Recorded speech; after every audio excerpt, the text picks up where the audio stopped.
তো দেখো আমরা পুজো দিতে চলে গেছি, শ্রাবণ মাসের প্রথম সোমবার, তাই বাবার কাছে আলামগঞ্জে চলে গেছি মহাদেবের কাছে পুজো দিতে। তো সবাই মিলেই গেছি একসাথে, আর মহাদেবকে ভালোভাবেই দর্শন করা হয়েছে আর ভালোভাবেই পুজো দিতে পেরেছি, কারণ আজকে একটু ফাঁকা ফাঁকাই ছিল। তো ওই কারণেই তারপর তো পুজো দেওয়ার পর একটু আমরা ফটো তুলে নিলাম, ফটো তোলা হয়ে গেল।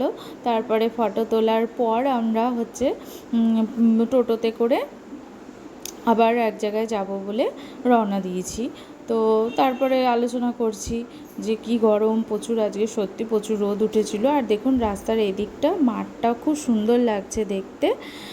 তো ওগুলোই আলোচনা করছিলাম যে কি সুন্দর লাগছে, সবাই মিলে কথা বলছিলাম। বলতে বলতে যাই হোক চলেই যাচ্ছি যেখানে পুজো দেবো। আর কোথায় পুজো দেবো সেটা চলুন যেই দেখাচ্ছি।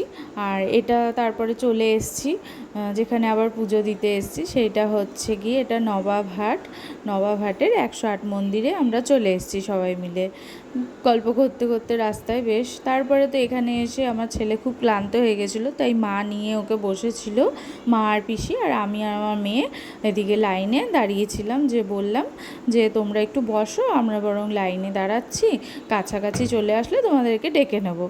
তো যাই হোক তারপরে তো তাই করলাম, যখন কাছাকাছি গেছি ডেকে নিয়েছিলাম। আর আমরা এদিকে লাইনে দাঁড়িয়েছিলাম, লাইনে দাঁড়ানোর পর আমি আবার জল তুলে বাবার মাথায় জল দিয়ে দিলাম। তারপরে তো মা একটু ফটো তুলে নিল, সবাই যেহেতু ফটো তুলছি তাই মাকেও তুলে দিলাম, সুন্দর করে সবাই মিলে ফটো তুলে নিয়েছে পোজ দিয়ে দিয়ে। তো যাই হোক, হর হর মহাদেব, সবাই ভালো থাকবেন, সুস্থ থাকবেন, টাটা, বাই বাই।